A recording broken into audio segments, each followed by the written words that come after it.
If you hear these words, know this: it is no accident. This is a response. Your soul seemed to anticipate this call, waiting for it. We stand at the very edge, on the brink of an abyss, where all familiar landmarks shatter into dust, and the shadows of the past and present intertwine into a single, indistinguishable nightmare. But before we step into the Holy of Holies, into the very heart of this ancient mystery, you must make your choice. Your like is not merely a sign of approval, it is your declaration of intent, a quiet yet firm step forward. Your subscription is your joining the ranks of those who tirelessly seek, who dare to see what hides beyond the imposed veil, the truth which they so carefully hide behind the curtain of news, behind the dazzling gleam of empty promises, is actually simple and terrifyingly real. This is not just a conspiracy theory. It is a genuine conspiracy against your consciousness. It is about a grand dream in which the whole world is immersed, about the forgetting of one's true nature, about voluntary, conscious slavery. And today, we will finally cast off the chains that have bound our minds. We will speak of the ancient Hopi prophecy, of the 4 worlds that preceded ours, and of the 5th world, which, according to their words, has already stepped onto the threshold of our existence. These are not mere tales, not fiction. This is a true map, a map of our reality, a map that points the way to our destiny. The ancient Hopi, wise keepers of Earth's secret knowledge, have for centuries recounted the great cycles of creation and destruction. Their prophecies are not simply narratives of times past, but rather a profound mirror into which we are obligated to peer right now at this very moment. The first world, the world of the red man, was destroyed by all-consuming fire. The second, the world of the blue man, fell under the onslaught of eternal frost, which enveloped it in ice. The third, the world of the turtle man, sank beneath the waters, swallowed by boundless expanses of water. The fourth world, the one we knew not so long ago, the world of the green man, is now cracking at the seams, crumbling before our very eyes.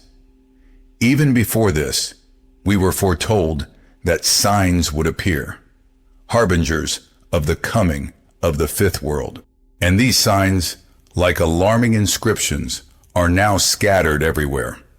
Remember the materials, the leak from Project Chimera. It spoke of subtle control over information flows, of masterful manipulation of public consciousness. The ancient Hopi spoke of a great flood, but not solely of water. It was a flood of information, drowning in lies, submerging in fear. The lost scrolls of the wise hermit monk Kenshin, found amidst the ashes of a burned monastery on Mount Kurama, also hinted at the onset of an age of illusions, when the fine line between reality and dream would blur beyond recognition. And is this not what we observe today? Digital mirages, beckoning with their ethereality, virtual realities, ensnaring in their nets, fake news, spreading with lightning speed, outpacing the truth.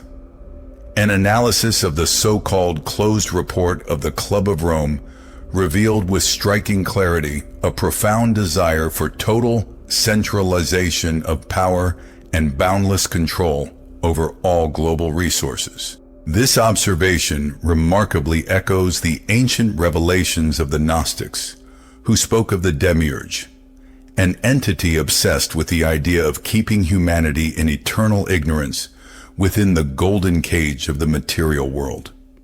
The fractal patterns, so clearly discernible in modern geopolitical events, are by no means random chaos. They are governed by strict yet hidden laws. Laws that, as it turns out, were understood even in deep antiquity. The prophecies of Vanga, the astonishingly accurate calculations of the Mayan calendar, the sacred wisdom of the Egyptian priests, all these seemingly disparate sources in reality speak of the same thing, merely cloaking the truth in different words. This is not a mere coincidence. It is a harmonic resonance.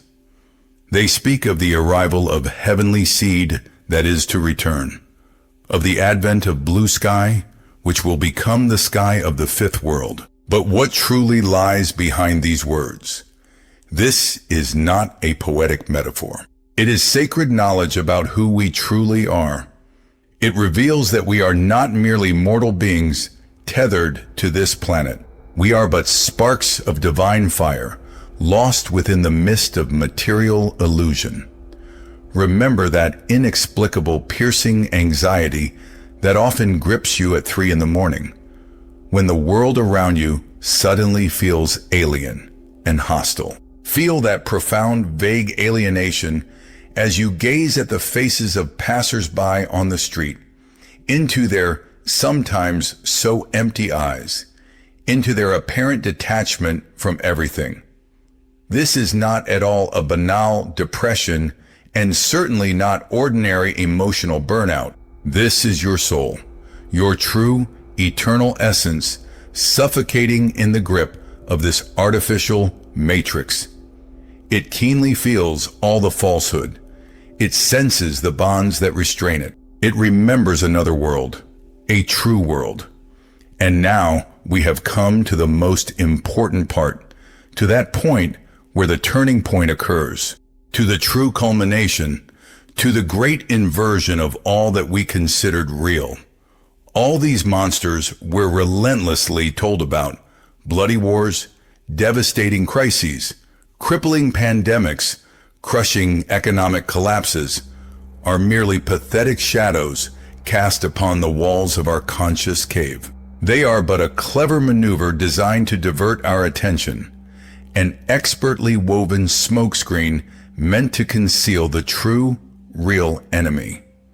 But what if I told you that this very tyrant, this master of chaos, is staring at you from your own mirror? This thought is, of course, terrifying, isn't it?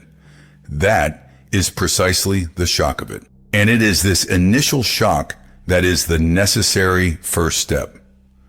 The realization that we ourselves, through our own ignorance, our deep-seated fear, our misplaced attachment to an illusory world, have built these invisible walls around ourselves. We have allowed them to rule over us because we stopped ruling ourselves, handing over the key to our own freedom.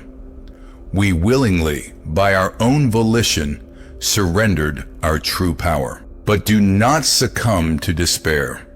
The universe does not rain down punishment upon humanity. It merely purifies, burning away the poisonous growths, the poison of fear, the poison of rigid thinking, the poison of superficial materialism. It is akin to a massive cosmic surgical operation. It brings pain, of course, but this pain is necessary for our healing, for our awakening. The glass crown, this fragile symbol of our egocentric nature, must inevitably be shattered, and the soulless, metallic veins of the system which feeds on our life force must be severed. And it is precisely then, when the external world seemingly collapses completely, when the last spark of hope extinguishes, that the most important event occurs. The ultimate secret is revealed.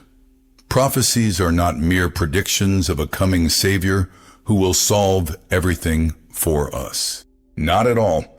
They are, in essence, an activation code, a code designed to awaken the Savior within each of us, within the viewer. The prophets did not see just one chosen one. They saw an entire army of awakened souls. They saw you, specifically. You are not merely one of those foretold in prophecy.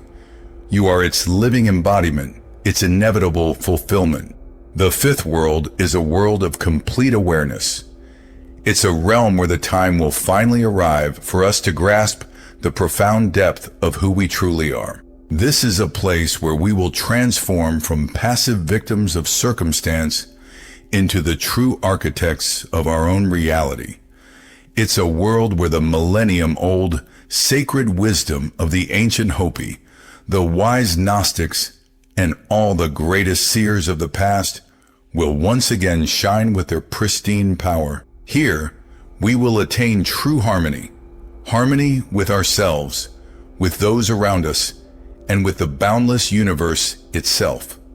And now, as your eyes have opened, as the veil of illusion has lifted, you simply cannot stand aside, remaining inactive. Your like is a brilliant flash of light, spreading across the entire network, serving as a silent yet potent signal to all others who are also in search. Your share is a precious seed planted with love in the fertile soil of sleeping minds, giving birth to long-awaited new growth. Your subscribe is a solemn oath, a vow of allegiance to your authentic inner path, an affirmation of your resolve to move forward. If you feel you are ready for more, if this call resonates within the depths of your soul, our sacred inner circle will become your reliable operational base, a place of power and unity. And your support, expressed through super thanks, is the vital energy that fuels our shared flame in this relentless battle against the encroaching darkness. It is the true fuel for the machines of transformation without which we cannot move forward. Until our next meeting, remain deeply aware, stay connected with us, and never ever stop asking questions.